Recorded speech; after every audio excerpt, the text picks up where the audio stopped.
She crammed her skinny body tightly into the corner, glancing right and left like trapped prey, knowing there was no weapon, nothing to save her. She had searched the barren room many times in the last 12 hours. A hulking man lumbered down the rickety wood stairs, clutching the solitary railing that seemed too thin and too old to hold his ample weight. His name was Carlton, and he'd been there when Sonia had first been taken away. He'd watched with a half-grin as her father had shot the village elder when he tried to stop the caravan from taking their daughters. "It's your fault, Sonia. Curiosity killed the cat, sweetheart, and you've been too damn feline for too long." She forced her father's last words to her deep into the back of her mind. If she thought too much about him, she wouldn't be able to find the strength to fight back, and she wasn't going to die, not like this, not as a slave. Carlton swaggered across the dirt floor, his head brushing against the naked light bulb hanging from the ceiling of the 12-foot square room. The dingy yellow glow against the windowless walls cast darker shadows in the corners, where spiders ate their silk-covered meals. There was no way out except for the door at the top of the stairs. He turned to where Sonia cowered. She tried to hold her chin up, but her body trembled and her eyes darted away from the man dressed in black. He was younger than her father, overweight and balding. He reeked of cigarettes and beer, and the butt of a handgun protruded from the waistband of his pants. Carlton spoke in unbroken English. "You're the one I want." Sonia's burning gaze turned to his, startled. Was this an order? A demand to meet her fate?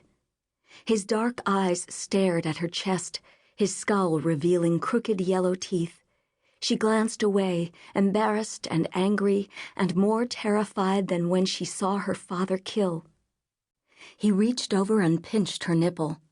She shrieked, then bit her tongue, her fear swallowing her bravery.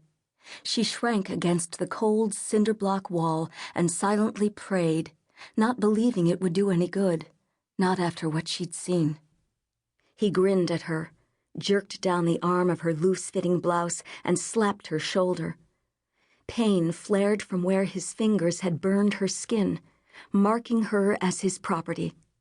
She refused to cry out, instead biting her tongue again, this time so hard she tasted blood. "This makes you chattel."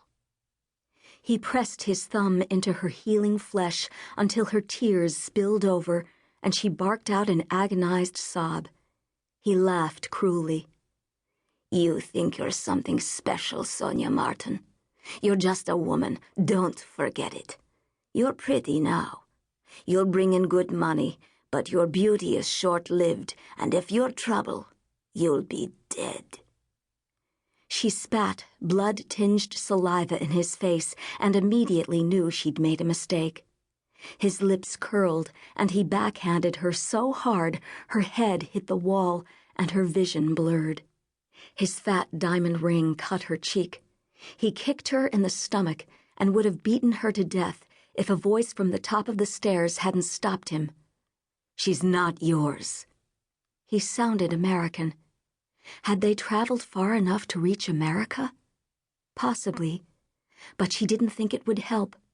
She was a stranger here, a foreigner, illegal. Fuck. I don't care if she bit your dick off. You are not to touch her again or I will kill you. You'd better hope she heals quick or the boss will take it out of your share of the profits. Take the whore and be quick. The others want to turn before the trucks arrive with the rest of the merchandise. The door slammed shut, and Sonia scrambled to the far side, away from this horrible stranger who glared at her as if he would enjoy squeezing the life from her body. "Puta," he whispered. "You're trouble. No one listens. Don't even think about disrespecting me again, or I'll beat the shit out of—" He stopped himself and turned his anger on Izzy. Sonia suddenly understood. The man upstairs wouldn't let him touch Sonia.